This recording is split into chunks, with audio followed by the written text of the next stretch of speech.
Good morning, everybody. For those of you who were here last night, welcome back, and thank you for getting up early and joining us on a Saturday morning. Elizabeth Williams tells me we can blame her for the early start time. But we have a lot to talk about today, and we're very excited. And for those of you who are just joining us today, welcome to this symposium that the Mississippi Museum of Art is presenting in conjunction with our exhibition Picturing Mississippi, 1817 to 2017, Land of Plenty, Pain, and Promise. We're thrilled to be kind of initiating some conversations today that we hope will continue to drive the work of the museum and to drive conversations among and with all of you as we continue to forge our path forward as an institution that takes seriously its responsibility of looking at art in ways that help us discover more and more about ourselves, our state, our history, and our relationships with each other. So thank you for being here. I do want to thank the people who made this symposium possible. Our board chair, Ellen Leake, generously stepped up with her husband, Eason, to sponsor this exhibition. And we're also deeply grateful to the Mississippi Humanities Council and the National Endowment for the Arts, who came forward with some grant funding for this as well. You're in for a lot of interesting dialogue. Please take the time during the break to get to know somebody you haven't known before. Or to wander through the galleries, or to pose questions. We have a response area which is on those two walls. Look at Julian and Elizabeth there. Some opportunities to ask more questions or to post some of your thoughts. So have a good time, have some fun, have some thoughtfulness, and again, thank you for being here with us. It's now my pleasure to turn the podium over to these very remarkable people sitting in front of you. Lizzie Abston is the museum's curator of the collection. She is a native Jacksonian, but has studied away and studied at Rhodes and then in Texas, and has worked in some art museums in Texas, and has returned to Mississippi to raise her family. And we're thrilled that she is our curator of the collection, and she's going to moderate this first conversation. Lizzie? You're here today for this panel called Place in Contemporary Practice. And of course, the place we're in is Mississippi, which is very near and dear to a lot of us here. And just looking at Picturing Mississippi and the planning of it over the past few years, it was really exciting discovering artists who were born here, who maybe lived here for a little while and went on to do their own work, but kept coming back to Mississippi in their work. And so we were so excited to keep making these discoveries along the way, and you'll see a lot of these artists in Picturing Mississippi in the galleries behind you. It's also a really important moment, I think, in art history as we think about these anniversaries that are happening now. Of course, it's been Mississippi's bicentennial year. Natchez had its tricentennial last year, I believe. New Orleans is having its tricentennial, and of course they celebrated with Prospect 4 exhibition, which really dug into the history of the place and the complexity there. And San Antonio is having theirs next year, and they're having an exhibition that digs into the colonialism of the place and looking at past and present. And so it's not just Mississippi that feels that place is so integral and important, but it certainly has a lot of stories that we can talk about and a lot of things to consider. These two artists do quite different work. They have different backgrounds, they're from different generations, completely different styles and ways of approaching the medium. But there's a lot I think we can find in common to talk about, and a lot of new things that we can discover together today. I wanted to start this conversation something we all know well, which is a quote by Eudora Welty and a quote by William Faulkner, because we are grounded in place, as I said. And I'm going to ask these two gentlemen to respond to that a little bit to kind of kick off their conversation. So the first one Eudora Welty so famously said, "It seems plain that the art that speaks most clearly, explicitly, directly, and passionately from its place of origin will remain the longest understood." And Faulkner, too, of course, was steeped in place when he said, "I discovered that my own little postage stamp of native soil was worth writing about, and I would never live long enough to exhaust it." So I'm hoping that you two can dig into that a little bit as native Mississippians who then left. Well, I'll start. Is that like for me? I was born in Mississippi, and my family moved to Detroit when I was 4.5 years old. And I've been back. I think this is this is my fourth time back in Mississippi. But what happened in 1975 is I made a painting called Ghost Rhythms, and it was the first time that well, like I didn't recognize it then, but it was the first painting that was derived from the South. And it took me another 40 years to reach that place in my work. And so, does that answer you? Yeah, that's kinda? great. That's great. And so, I should read these things later. Okay. Yeah. Yeah, Noah, you want to respond? Yeah, I mean, thinking about both of those quotes, I think it's a strange phenomenon that if you include specificity in your work, that it would have more sort of lasting impact than if you make it more generalized. It seems like it would be the other way around. But the idea of having specific details that refer to a specific place is so powerful, even to people who aren't interested in that place. There's something powerful about that kind of specific details. There's the personal in it. Oh, what's that? The personal is in it. Yeah, and I don't know if I don't know when thinking about place if artists that deal with place are necessarily interested in that place, or if they're interested in some aspect of themselves, and that place is the context for what they ring out. Like, if an artist's work is whatever they're gonna ringing out, whatever you soak up is what you ring out. Absolutely. And I don't know if people are that interested in place as much as they are in self and human experience. And something about specificity seems to speak more to the highly individualized human experience than anything else. And I think place has something to do with that. I also think when talking about MacArthur not making work about Mississippi until long after leaving, of course you were 4 when you left, so if you were making work before you left, that would have been Pretty remarkable. special.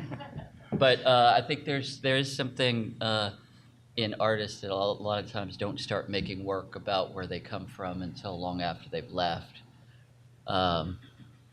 Chagall made work about Vitebsk when he was in Paris, and Arshile Gorky was making work about Armenia long after leaving, and Aristodemus Kaldis was making work about Greece when he was living in New York. Mm-hmm. I think there's a a distancing long... that you can... There's not a certain necessarily distance that I think nostalgia, is yeah. useful, and Well, I think that's relevant to this whole operation, So it's interesting that you talk about self, because you both have different ways of putting yourself in the work that I hope you could talk a little bit, either whether it's about process or the stories that you're telling. You've got MacArthur, your laser printed birth certificate, your phone book, which of course speaks as well to your time in New York. Yeah, like it took me 15 years to figure out how to use my phone book. And my phone book, I had the same phone book for 20 plus years, and so it was the same phone book. So everybody I know, everybody I sold work to, all my relatives, so my entire social DNA is in this work. I mean, so everything I am, and so I should read. Okay. I want to just read a couple things to you that I think that might be important, like recognize in my work. And oh, my glasses would help here. Okay. Now, I already said about the the the the painting in 1975 called Ghost Rhythms. The first painting that I recognize as being derived from the South. And also, like I say, my work is the anthropology of my biography. And also, this is something I wrote many years ago. It's more difficult to explore humanity within abstraction. But yeah, the South is a rural modernist place for me. My my birthrights. And now I'm going to read something from an interview that I did with Whitewall last year.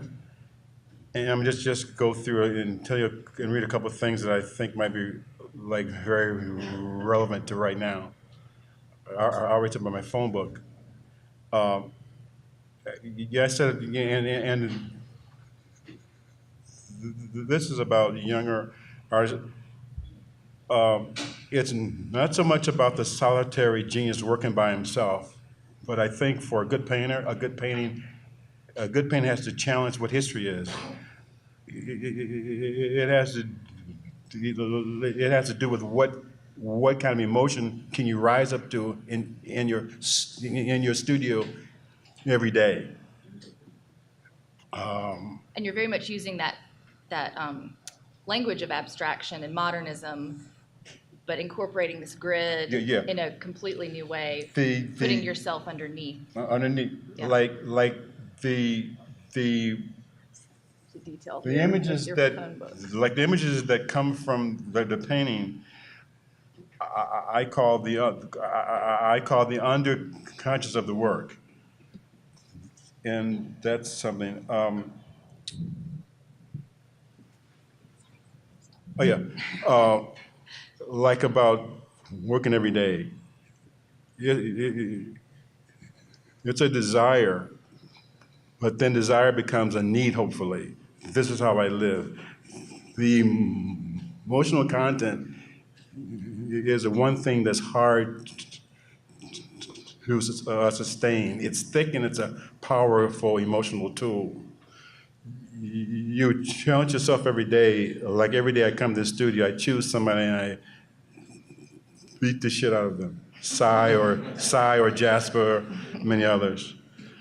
I was raised in the I was raised in the tradition that healthy competition is good. I love having an argument with a painter I respect to verbally fight over it. Um, there was something else. Well, I think that's great to think about that kind of the way that you interact with, the legacy of kind of modernism and these white artists that Yeah. came before, and your way of inserting. Like also, it's very like for me, like how do I how do I say this?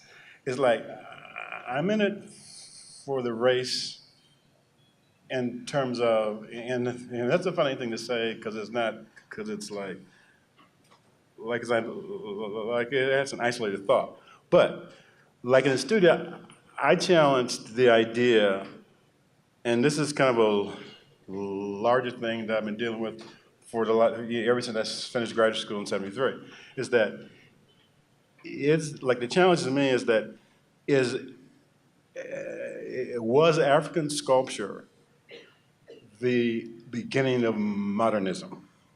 So for me, like that point is really important in terms of how I I see the world. So there. Well, we can get into that. Yeah. Let's do no, it. we can. Yeah, let's. Because I did want to talk a little bit about race, because MacArthur, when I've heard you speak about your work before, you do a little bit want to distance yourself from it only being talked about in a racial lens. But let's go to Noah first and think about, because you deal very directly with this narrative, and sort of how you negotiate yourself in that, and frankly how you talk about it, and kind of how you came to terms with that in your work. Oh, it is. It's tricky territory. Obviously, I try to handle it the best I can. I think there are a million ways of getting it horribly wrong, and I think no real way of doing it in a getting it right. You know what I mean? And so there's a sort of embrace of an obvious failure of, like, what now, sort of a middle-aged white dude talking about slavery via stories of their slave-owning ancestry. I wondered if there should even be wall space devoted to my voice, and I actually talked to Jochen about that in my studio in Nashville, and in a lot of ways he was instrumental in me making a whole body of work specifically about these stories, because I was really ambivalent about working so directly with them. But the response is, I don't feel like, I think that art can be a species of activism. I don't feel like my work necessarily is. But once you start making work about slavery and about Mississippi and about your family's role in this a horrible, traumatizing institution, and you're getting into to realms of publicly voicing statements about some very tense subjects and that need to be talked about. And while I was talking to Jochen about whether wall space or microphone space should be given to the descendants of slave owners, his response was, everybody that has a story needs to have their story be out there. And what wound up happening was a body of work called Shibuda and Other Stories, which I painted a whole body. Well, a lot of these are from that series. And they're very specific family stories that were told to me with the understanding that our ancestors were beyond reproach. They were good people, they were loving people, they were to be emulated in every possible way. And I come from largely, at least on my mother's side, ancestor worshiping Southern aristocrats. And I, growing up, found that to be really troubling, and without really having much of a voice for it, because, in the 80s in Natchez, there wasn't a whole lot of interaction with the outside world. I mean, Natchez, yeah. It was, yeah, and so you got indoctrinated by whatever forces were there telling the story. And there was a real strict divide between the black stories and the white stories, and I got an earful about how wonderful white people were. And in a way, I'm not interested in making any kind of authoritative statement, obviously, about slavery, about racism, or even about Mississippi. But there's a kind of one finds maybe a draw to unresolvable questions as an artist, and so you, again, squeeze out whatever is in there, and all of this, unresolved or unresolvable questions about how to feel about your own ancestors kind of comes out. And when I was making a body of work about it, it all became very specific. I was pulling from family memoirs and specific family stories, some that complicated the divide so much. The main piece, not this one that's in the show, but a related piece of the woman being nursed by the puppies, was a very specific story that I'll encapsulate very quickly. But during the war, Natchez was occupied by Union forces, and my ancestors, one of my ancestors was accused of espionage against the Union soldiers that he was treating in the POW camp, and they had to flee under the kind of cover of the Confederacy, and his wife and and young child. She was pregnant. They left Natchez to meet up in Shibuda, which is just south of Meridian here. And on the way, she lost the baby.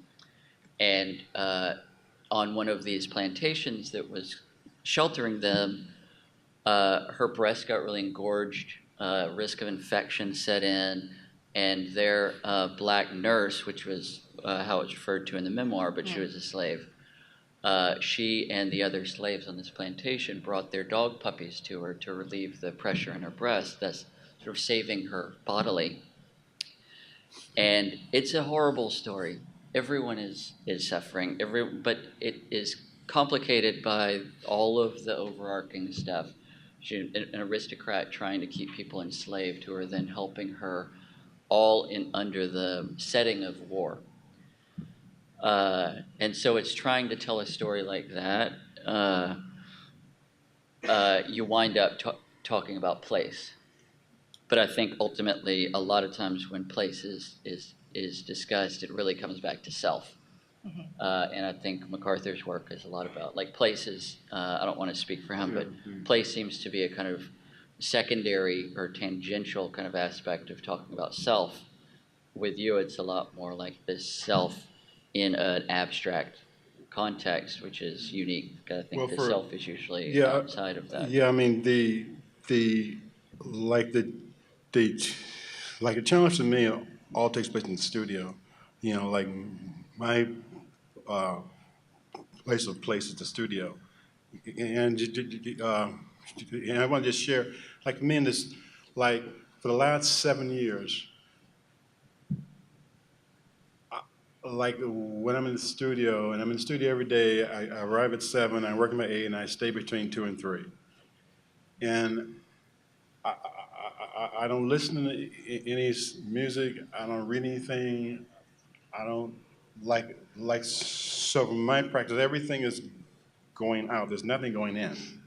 So I felt that way I can really entertain like what I have in a more purely emotional way. And you were saying last night that you have images come into your head, and of course you'll see there are pictures of your mother, pictures of you that sort of replay. Like always, I used to say to my students that smart isn't special anymore. Like you want to have some real personality in the work. I mean, it's like something that you've like made up yourself. And so, and I think that way an artist is capable of making a new history. So that's where I am now. That's great. Yeah, Well, that's great. And I think that you spoke a little bit earlier about how you did the ghost rhythm piece. It took you a while to come back to that. Was there something that triggered? Were you pushing against yourself in a way? Were you trying to be more? Well, it's kind of like fear. It's fear because what happened, I did the ghost rhythm in '75, and then I have a body work which I call Haints, which I hope I'm going to be showing at this museum next year. So do we. And Haints, we all know what Haints are, but Haints... One of them is cycling through here. But Haints is specifically, for me, about ghosts that you see that you have known that are now dead, of course. So it's really about, it's not about fear, but it's about recognizability of like where the work comes from in a real way, and you just dig and you dig and you dig and you hopefully come to, like for me, I'm still trying to make a really good painting.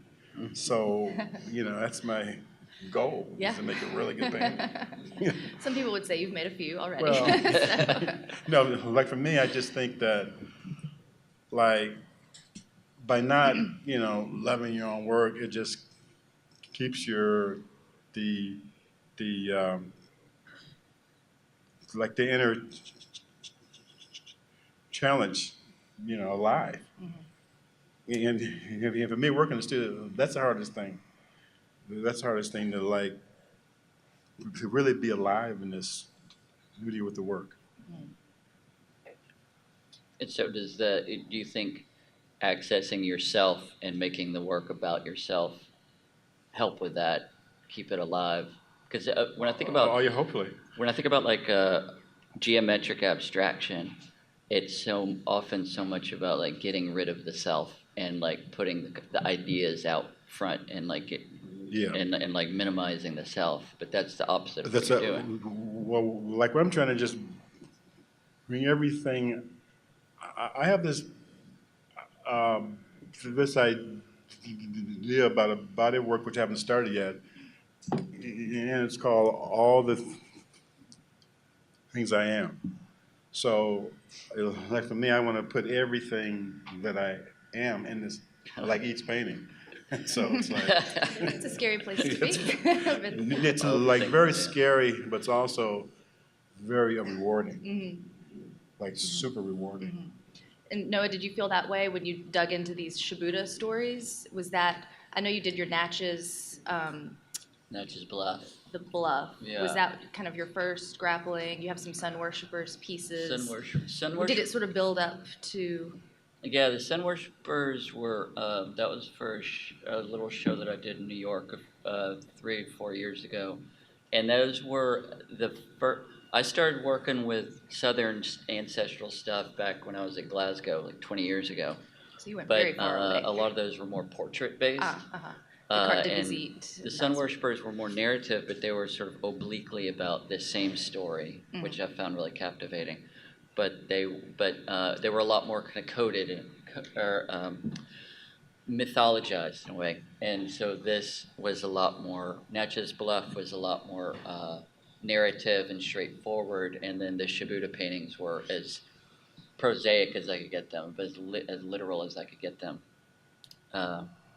And so we found as we were researching for Picturing Mississippi and finding these pieces that Mississippi, it's a real place, of course, but it's also a very imagined place, especially for people who have never been here. There are certain ideas about Mississippi.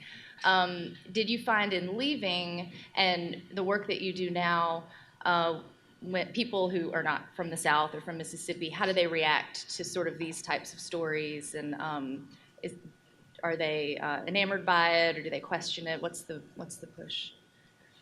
What do you think?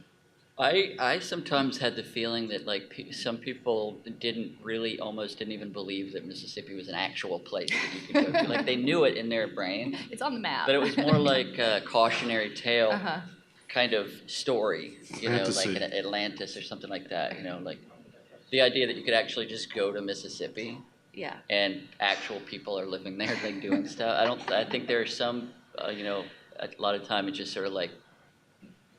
I think most of us feel that way who are from It's here not who a visit. geographic location. And yes, there's as much that as it sort is, of like, mythologized. yeah. And I think it's really hard to paint about Mississippi for that reason, because a lot of times when people are painting about place, especially Mississippi, it can be romanticized, and does such a disservice to the complexity of the place. It also just to demonize it, which the rest of the country and the rest of the world so quickly do. Also does a injustice. How do you say injustice? Injustice to the complexity of it. And so I think the challenge when dealing with a place as complex as Mississippi is trying to figure out how to approach its multidimensionality in a way that doesn't reduce it to something either palatable, the way that that there can be a lot of sort of candy-colored nostalgic images of shacks and magnolias and stuff, not to denigrate anybody's work, but that can be a standard kind of approach to the halcyon, Mississippi of hospitality or whatever, or in the other way, just making it this awful place where terrible things happened, and that's the only representation of it. There's a lot in between there, and I think that's where y'all are music both sort of digging music in. and writing and stuff like that has this great presence in the world coming from Mississippi, but I think the visual arts is a lot more I don't know what it is. Y'all would have a better idea of Well, why that's what that we're is. working out. That's what Yeah, today is about. Yeah. So, I don't know if it's because like MacArthur was talking about the solitary genius kind of aspect of being an visual artist, but there's something about music that seems to be this almost volcanic eruption of culture from the place, and visual artists tend to be individuals, and I don't know if that is relevant in any kind of a way, but Well, it's an interesting way that it's looking been at even charted. this show, there isn't like a unified visual of the place in the same way that there might be a more unified sort of sound or unified, not unified, but the stories of the place have a kind of wholeness to them. Images are really scattered. Well, speaking of music, it was like you mentioned music. It's like over the years, like I've known a lot of jazz musicians that are my friends and still, a lot of composers, and like certain people have always like asked me like was I influenced by jazz music? I said no, I'm not influenced by it, but we come from the same place, and so that's like an important element of my work as well. Absolutely. And so, since you left so young, do you remember growing up as a child hearing stories about Mississippi? That interaction. I'm one of 11 children, and I have like both of my parents are one of 13, and so there's a lot. I had 145 first cousins, so there's always a lot That's of. a reunion. There's a lot of like every night there was like things going on. But I tell you, you might find this really incredible stuff, but I left Mississippi 4.5. I remember things that like happened to me when I was 2 years old. So, it's like, and so, the work for me is not about place. Like it's more about my place inside of the place. Absolutely. You know. That's the self, yeah. Yeah. Well, so, and you put your birth certificate right there. I mean, Birth that's where you all, that's where you began. So. Yeah. There's one more thing I was thinking to just read from. It's that. What was it about the music I said about it? I can't find it. It's in here somewhere. I'll find it and I'll come back to this. Well, I do have a couple more questions, Oh, cool. but I think it might be a good time to maybe open up to the audience and see if Yeah, they have some. guys, I'm sure they have some excellent questions. And also, audience, this is amazing that there's these many people here at 9 in the morning. This is Yes. this is really a great scene. It's wild. So I think we're passing around microphones. Oh, Elizabeth will be the. The hand holder. Yes. And we had one here and one back there. Yeah. Come on. Start the conversation. Yeah. Get it larger. I wanted to say thank you for being here today. Sure. Here in Mississippi. Yes, sir. My folks are from Shibuda on my mom's side. And the question is, have you been back to Shibuda? I went back to Shibuda.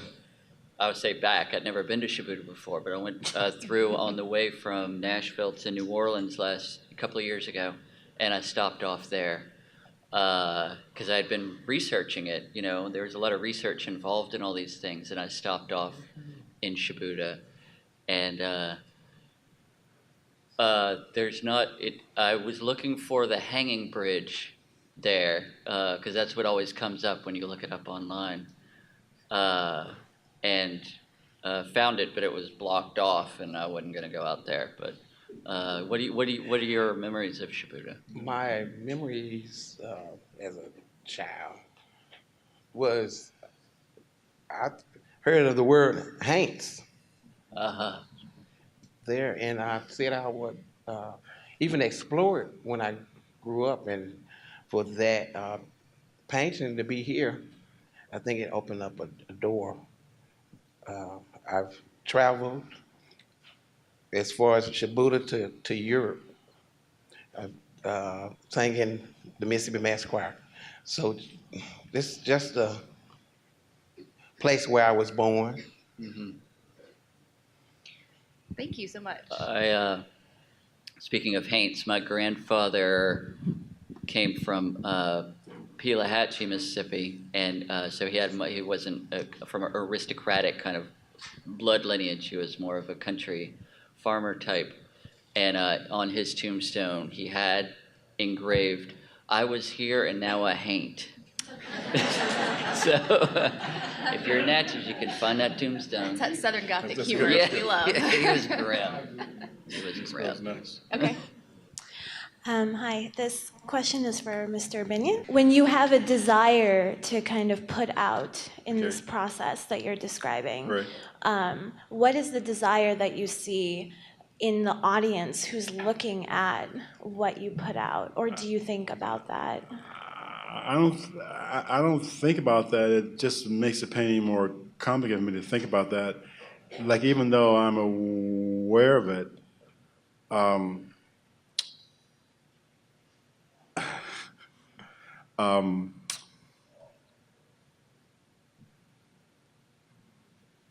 but it's like, let me, it's right here. I was just looking. It's something I want to say that this is really about that. I think you could talk about the language Yeah, aspect a yeah, little yeah, more the- in there. the- But the one thing I would say about, like, like, like the, like the paintings, like the undercountry of the paintings, they're all like 4 by 4 inch pieces of paper, and the work is somehow influenced by my speech, the way I talk about the repetition. And so by repeating, like, I'm able to, like, in a musical way, swing with the emotional content more. But by the consistency of it, makes me, like, be able to incorporate me more. Does it kind of answer anything you were? I think that was a great answer. Yeah. Okay. Thank you. Thank you. I know we had another question back here. Yeah, and then you can go, sir. Yes, good morning. Okay. Michael, I like your observation that modern art begins with African sculpture. Okay. And it seems to me that there's a need to essentially talk about some of the sort of linear relationships that might be found there. For example, about 20 years ago or so, there was an exhibit at the High Museum in Atlanta that looked at the relationship between modernism and primitivism, if you will. And I've also read a number of pieces from Picasso about how he borrowed and others Right, borrowed right. and so forth. And it seems to me that one of the sort of threads in modernism, in modernity writ large, is the utility of things, language, thought, obviously art. So I'm wondering if both of you could talk a little bit about whether or not there are these linear sort of relationships there, or dynamics that evolve over time, that actually brings both of those, well, not both of those, but actually bring together all of those threads of what modernity might represent, whether it's Western or Eastern or Northern or Southern, if you will. That sounds really smart. Does anybody have an easy question to?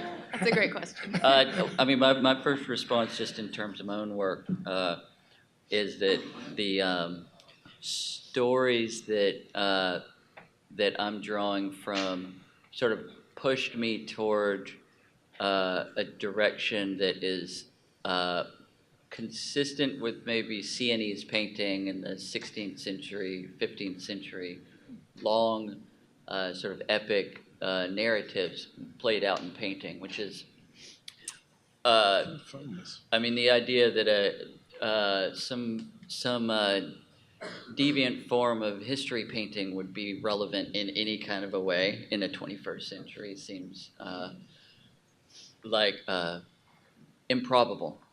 In the 15th century, narrative painting, it was a necessary tool for laying out stories, but I think there are some great visual constructs that developed in painting to get stories across in these big grand ways, so like long friezes and stuff like that. I don't know what the personal draw is to that, but you find yourself making the work that you wind up making. But where modernity comes in when it comes to something as historical as narrative painting, it is so highly individualized, highly personalized, which is not, things get a lot more fractured, things get a lot less singular, and readings of paintings get a lot more, there's a lot more multiple readings possible, and the vocabulary winds up being a lot more kind of open-ended, just by necessity. Otherwise, it just doesn't come off the same way as, a painting that might be very straightforward in the 15th century. If you did something that straightforward now, it comes off as sort of propaganda or having some sort of intended specific reading, which doesn't feel as relevant or as useful in contemporary art. Not because of any like current debates about art or anything, but just because that's the world we live in. It's a lot more open, it's a lot more murky and individualized. And the fracturing, I guess, is, to me, fracturing of story and stuff like that. Like when you look at this big Shibuya painting in there, there's no one reading. I don't need anybody to have any single reading. But if you look at narrative paintings in history, they come with a very specific story that they're trying to convey. And so I think the translation there is where I would see that. But for me, all of my work winds up going back to Northern Europe and That's yeah. Western Europe, I guess. That's a very difficult question for me to consider. I'll say two things. Is that like when I'm dealing with the work now, it's between how I see the world is that once something becomes recognizable, it's figurative. I mean, however, shape or whatever it looks like, is like once you can recognize it, it's a figure. And also is that, so between that and then my challenge in the studio is it's more difficult. It's more difficult to explore humanity within abstraction. So that's where I'm between those two things. That's how I would say to you, Ricky. And you mentioned African sculpture, but also I think we should talk a little bit about the quilting aspect that has been compared to your work a little bit. And, that's so essential to Mississippi. But Well, mine is kind of more specific, and maybe it's more general, but my mother, when my father was in the World War II, my mother made some quilts. And so there's a legacy in my own family of that. And in fact, I still have one of them. oh, wow. And I might show it to here. see that. I might show it here because it's. That's a great idea. That's amazing. I mean, because the quilt, where I come from and where I know, the quilting was made from used fabrics. So it's like this, it's kind of like in my work still, it's like you use everything. Like if you kill an animal, you use everything, the fur, So it's, and so in that respect, my work is still about Mississippi. Yeah, But, yeah. great. Thank you. Okay, I know you've had your hand raised for a while. Yeah, yes. Hi. This Hi. question is for Noah. We mentioned earlier like how outsiders view Mississippi like in a romanticized way. To me, your work has an air of whimsy, and it kind of adds to that romanticized view that outsiders may have. And I wonder, like, how do you feel about the place you come from, and how do you feel about being a Mississippian, and how does that influence your work? Let's see. I feel I feel like very conflicted about my relationship to Mississippi. I even feel conflicted about my desire to make work about Mississippi. Uh, and I feel conflicted about how to make work about Mississippi. And I don't know to what degree I'll ever be able to make work that about Mississippi that's satisfactory to me. I feel like every attempt might be uh, pre failing an attempt, because uh, I don't know exactly what I'm trying to say about Mississippi, and so I don't have any idea what I'm actually visualizing about it. I'd actually like to stop making work about Mississippi, to be frank. But I don't know that artists have that option. That sounds really dramatic, but the responsibility of an artist to make the work that they have an impulse to make, I think, is strong. And not that artists are obliged to make any kind of work, but if you feel an impulse to make work and then shut it down for some reason because it's uncomfortable or because you don't feel like you can do it, I feel like that sets a bad precedent for the work that's to come after that. Um, I think that the romanticizing of Mississippi is something that I grew up with and am really try to wrestle with, because I didn't grow up with the sense that Mississippi was a horrible place. It was. Maybe it still is. I don't know. Every place is a little bit horrible. Every place is also a lot wonderful. I'm not here to make any kind of claims about what Mississippi is like, but the Mississippi that I grew up with was horribly romanticized.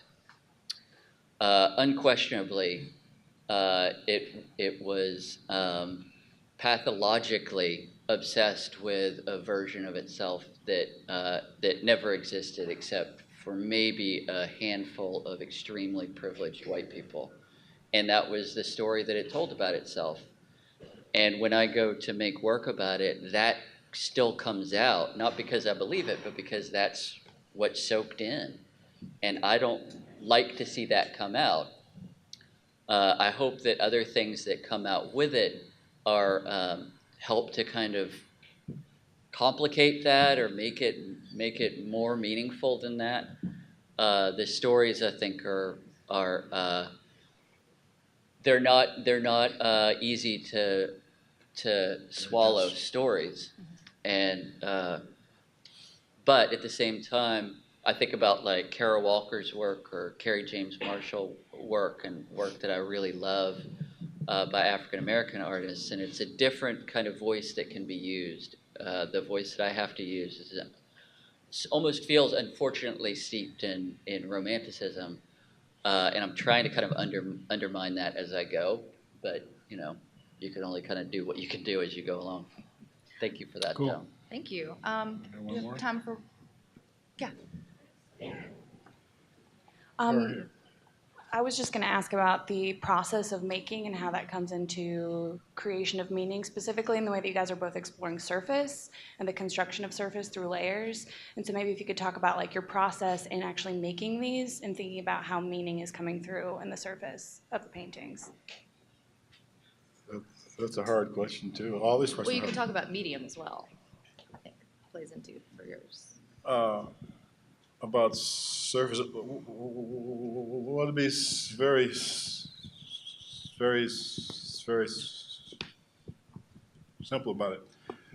Like I approach it like the surface with like three elements, like the underconscious of the work, the paint stick and I'm using some ink. So, like for me, I just want these surfaces to be be really like alive. I mean, does it answer anything? Like, yeah. That was easy. That was good. That's kind of what it boils down That to. was easy. No, I just Question. like for me, I go into the studio and I try to discard all preconceptions. And so I'm after a certain raw emotional quality in the work. Raw emotional quality. I've never put those three words I together. like it. Raw emotional quality. Yeah. Ross? I just want to say thank you. I have really enjoyed both of you gentlemen's stories. Oh, great. Yeah, and I turned 57 last Thursday. You And did what? so, 57 years old. Oh, yeah. So, I like his story. I like both of you gentlemen's stories because both of them are totally different. Right. And you're giving other artists and other people who've been told no, why did you do that? You all was moved by spirit. And so it's like y'all are storytellers. You know, I think about like Cool. a blues singer, you know, each one of you have a different story. You have a wonderful imagination, you know, and I like the process. As he said, when he goes into the studio, just sit down. He's not influenced by music. When he walks out, he probably don't even care what other people think about. I love your work, and I can see Oh, you thank in. you. I can see you, and I can see you in your work. You know, That's wonderful. and I That's all we imagine can over and over hope for. again, people ask you all these big questions, and you just say like, "Gosh, I just was in my studio doing art, and this what came out." So thank you. I love y'all work. I mean, and one thing I will say, you talked about being, you know, with your quilt, about the quilts and stuff like that. Where there are quilters, I come from a family of women who's quilters, and they use resources, whatever they had around the house, they did, Right, and I right. like that. Right, And make the most And now the beautiful quilts that things. you're seeing now, you know, they have to go out and buy fabric. You know, back then people just tore up a sheet or just tore up whatever they had, and they made it. You know, so keep using your imagination. Don't care what people say, and you keep doing what you're doing. And I love y'all work. There's no telling what's going to be. I hope I'm still alive, that I can see, you know, the end process. You know, Very by nice. the time we're almost about 100 years You old. seem healthy to me, so. That was really great. Thank you. I think that's probably a good time to wrap up. Thank you, Roz. one No, Should wait, we have wait. one more? Oh, okay. Yeah. There's one, Okay. one right here. Oh, there's one more? My Oh, hand's been up a so long many time. questions. Okay. Excuse me. In the front. Right And here. then up Right here. here. Okay, and then we'll be done. Okay. Yes. Elizabeth, I don't want to try to redirect the emphasis of the panel, but I find it a little interesting that in a panel on place and the arts, we haven't had any mention whatever of the Native American peoples who were here in Mississippi and the Natchez destroyed by the French in the 17th century, the removals of the Chickasaw and Choctaw and the Jacksonian democracy.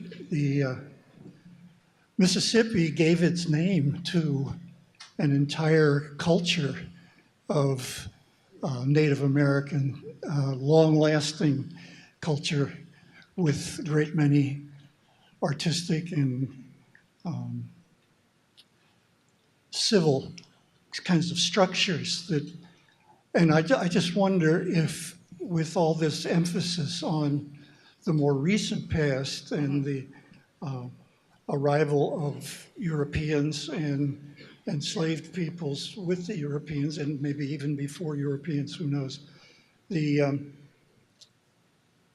artists in Mississippi give sufficient attention to that. In literature, William Faulkner, extremely conscious of the Indian past of Yoknapatawpha County.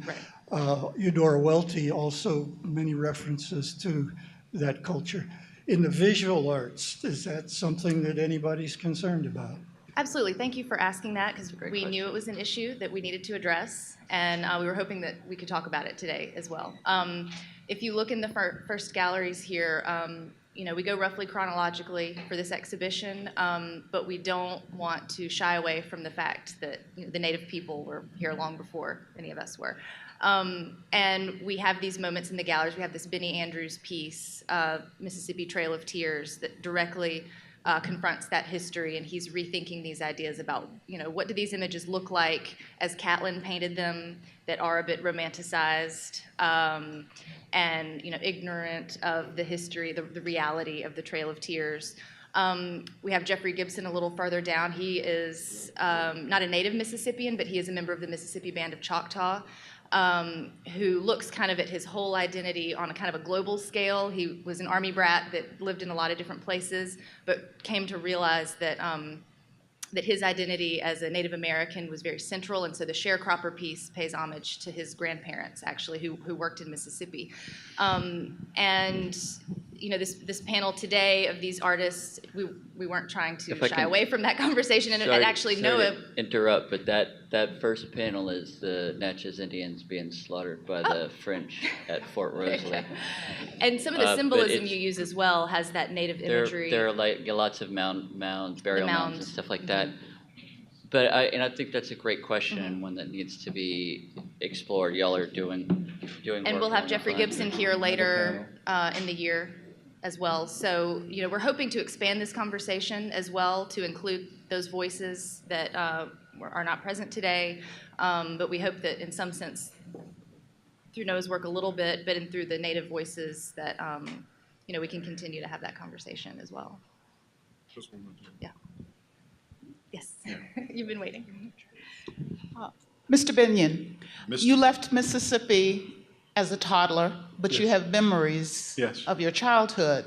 What is it in Ghost Rhythms that triggered a Mississippi memory for you? And I also want to mention Toni Morrison speaks so well about a sense of place as well.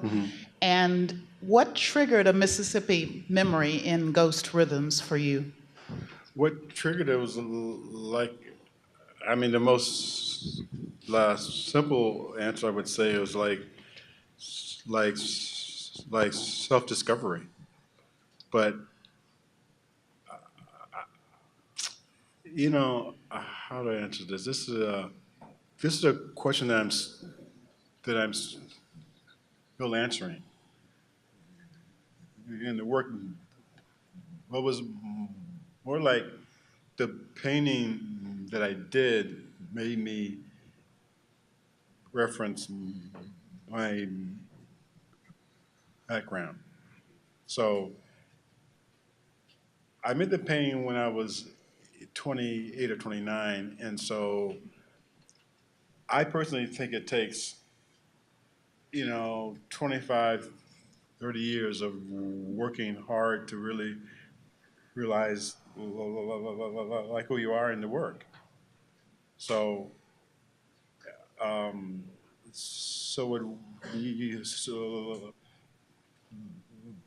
like to answer your question, I'm not gonna say I don't know, but it's something that I just think that a painter, or an artist, they have to keep being alive and keep discovering stuff. So that's how I can answer you, I think.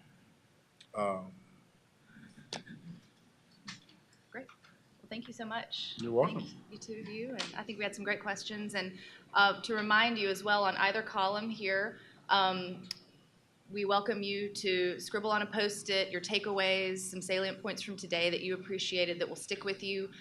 Or you can, if you want to ask more questions, we will have a session at the end with Betsy where she can hash out some more of these ideas as well, because we have a lot to talk about today. And so I know you probably will have more questions as the day goes on. So we invite you during the break to do this throughout the day as well. Yes.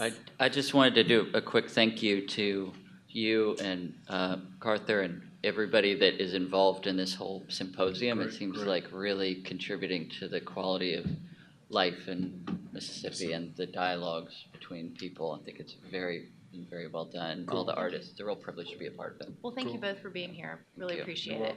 All right. I think we'll take a short break and convene again.